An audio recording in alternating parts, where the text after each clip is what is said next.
अचानक से एक लड़की टैक्सी के सामने आ जाती है। ये देखकर टैक्सी में बैठे तीनों लोग बाहर आकर उस लड़की से बात करने की कोशिश करते हैं, लेकिन बच्ची डर के वहां से भाग जाती है और वो तीनों भी उसके पीछे उसे ढूंढने के लिए जाते हैं।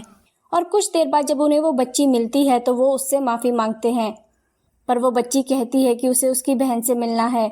वो बच्ची अकेली थी, इसलिए वो उस बच्ची को अपने साथ ले जाते हैं। वो लोग उस बच्ची से उसके माँ बाप और घर के बारे में पूछते हैं, लेकिन उस बच्ची को इस बारे में कुछ भी पता नहीं था।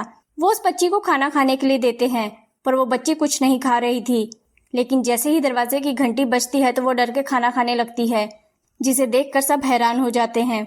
पुलिस से उन्हें पता चलता है कि उस लड़की के माँ बाप ने उसकी मिसिंग रिपोर्ट लिखवाई है और पुलिस उसे जल्द ही लेने आ रही है। जब वो ये बात बच्ची को बताते हैं तो बच्ची पुलिस का नाम सुनते ही डर जाती है और वो उनसे कहती है कि उसे कहीं नहीं जाना है, उसे सिर्फ उसकी बहन से मिलना है और उसके माँ बाप को भी उसकी छोटी बहन के बारे में कुछ भी पता नहीं है।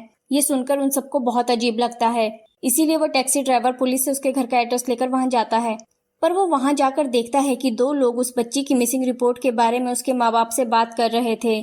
उन आदमियों के जाने के बाद वो उस बच्ची की फोटो उसके माँ बाप को दिखाता है, पर वो उस बच्ची को पहचानने से इनकार कर देते हैं। ऐसा कैसे हो सकता है? जिस बच्ची की मिसिंग रिपोर्ट उन्होंने लिखवाई है वो उस बच्ची को पहचानते तक नहीं है। इसके बाद टैक्सी ड्राइवर उन आदमियों का पीछा करते हुए एक फेमस रियल एस्टेट एजेंसी के ऑफिस में पहुंच जाता है। वहां उसे पता चलता है कि ये एजेंसी सिर्फ मैरिड कपल को ही घर देती है और दूसरी तरफ वो लोग पुलिस से झूठ बोलते हैं कि उन्हें कोई गलतफहमी हुई थी, वो बच्ची कोई और थी। इसके बाद पुलिस भी वहां से चली जाती है। वो सब मिलकर डिसाइड करते हैं कि वो उस छोटी बच्ची की बहन को ढूंढेंगे। टैक्सी ड्राइवर और उसकी दोस्त न्यू मैरिड कपल बनकर उस रियल एस्टेट एजेंसी में जाते हैं, लेकिन उस एजेंसी का बॉस उनका फॉर्म देखकर उन्हें घर देने से मना कर देता है। वहां उन्हें बॉस के साथ उस बच्ची और उसकी छोटी बहन की फोटो भी दिखती है, लेकिन वो बॉस उस फोटो के बारे में उन्हें ठीक से कुछ नहीं बताता। रात को छुपकर वो टैक्सी ड्राइवर उस ऑफिस में फिर से जाता है।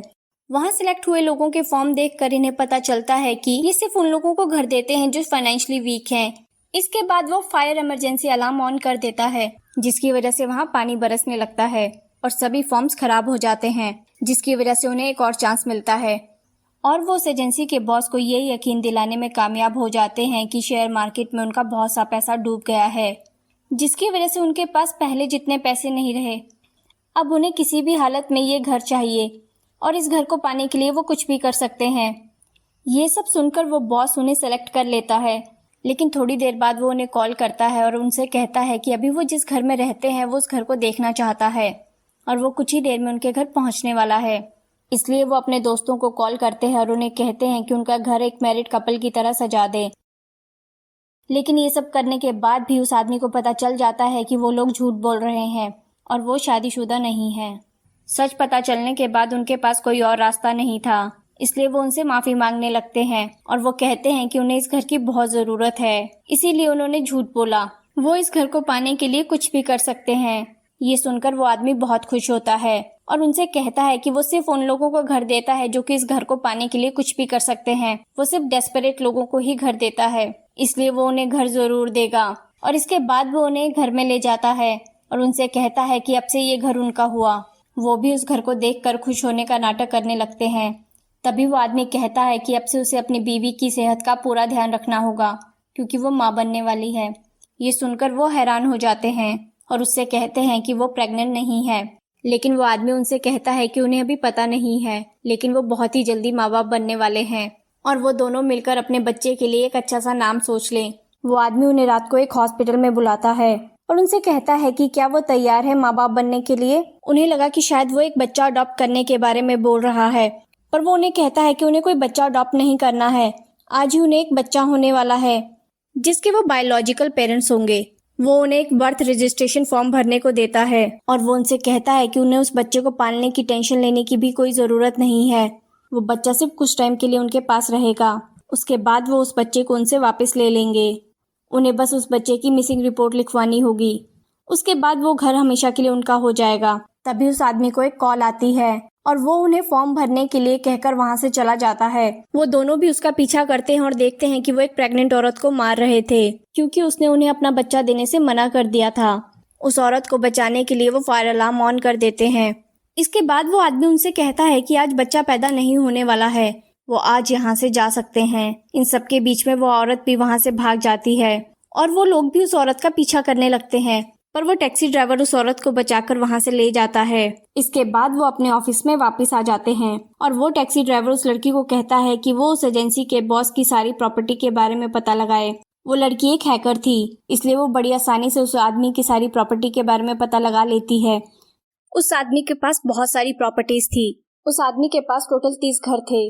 फिर वो टैक्सी ड्राइवर उसे उस आदमी की सबसे सस्ती प्रॉपर्टी ढूंढने के लिए कहता है, क्योंकि उस बच्ची ने बताया था कि उन्हें एक बहुत ही गंदी सी जगह पे रखा गया था और उसकी सबसे सस्ती प्रॉपर्टी एक फोटो स्टूडियो था, जिसके पास ही उन्हें वो बच्ची मिली थी। जब वो टैक्सी ड्राइवर उस फोटो स्टूडियो में जाता है तो उसे उस बच्ची की फोटो अलग अलग माँ बाप के साथ मिलती है, जिसे देखकर उसे सब समझ में आ जाता है। वो गरीब और मजबूर लोगों से पैदा होते ही उनके बच्चे ले लेता है और घर के बदले वो एक शादीशुदा जोड़े को उस बच्चे को कुछ टाइम के लिए पालने के लिए दे देता है और कुछ टाइम के बाद वो उनसे उस बच्चे को वापस ले लेता है और उनसे उस बच्चे की मिसिंग रिपोर्ट लिखवा देता है और उस बच्चे को किसी और शादीशुदा जोड़े को अडॉप्ट करने के लिए दे देता है, क्योंकि गवर्नमेंट एक अडॉप्टेड बच्चे को पालने के लिए उन्हें बहुत सारा पैसा और फैसिलिटीज देती है। अगले दिन फोटो स्टूडियो में वो लोग एक छोटी सी बच्ची को अपने साथ फोटो खिंचवाने के लिए लेकर आते हैं, पर वो टैक्सी ड्राइवर उस बच्ची को बचाकर वहां से ले जाता है और उनसे उस जगह के बारे में भी पता कर लेता है जहां उन्होंने बाकी बच्चों को रखा था। एक कपल उस आदमी के ऑफिस में आकर उनसे लड़ने लगता है, क्योंकि बच्चे की मिसिंग रिपोर्ट लिखवाने के बाद उस आदमी ने उनका घर उनसे वापस ले लिया है।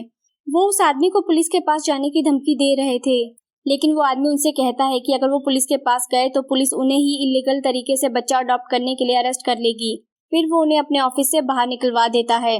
उसका आदमी उसे फोटो स्टूडियो की सीसीटीवी फुटेज दिखाता है, जिससे उसे टैक्सी ड्राइवर के बारे में सब पता चल जाता है और वो टैक्सी ड्राइवर भी उस जगह पहुंच जाता है जहां उसने उन बच्चों को रखा था। पर वो आदमी उस टैक्सी ड्राइवर को वहां बंद कर आग लगा देता है और बच्चों को लेकर वहां से चला जाता है। लेकिन उसके दोस्त उस आदमी का पीछा करते हुए उसके ऑफिस की पार्किंग में पहुंच जाते हैं और फिर वो वहां बच्चों को ढूंढने लगते हैं और वो टैक्सी ड्राइवर भी आग से बचकर उस आदमी के ऑफिस में पहुंच जाता है। काफी देर ढूंढने के बाद उसके दोस्तों को वो सारे बच्चे मिल जाते हैं और वो टैक्सी ड्राइवर भी उस आदमी को एक अनजान जगह पर कूड़े के ढेर पर फेंक देता है। वो लोग उस आदमी के सारे पैसे और सोने को चुरा कर उसे अनाथ बच्चों के लिए दान दे देते हैं, जिसके बाद वो आदमी पागल हो जाता है और भीख मांगने लगता है। उस बच्ची और उसकी छोटी बहन को भी एक कपल गोद ले लेता है और उन दोनों को भी एक परफेक्ट फैमिली मिल जाती है। कुछ ही दिनों बाद उनका एक दोस्त उस आदमी को मार देता है।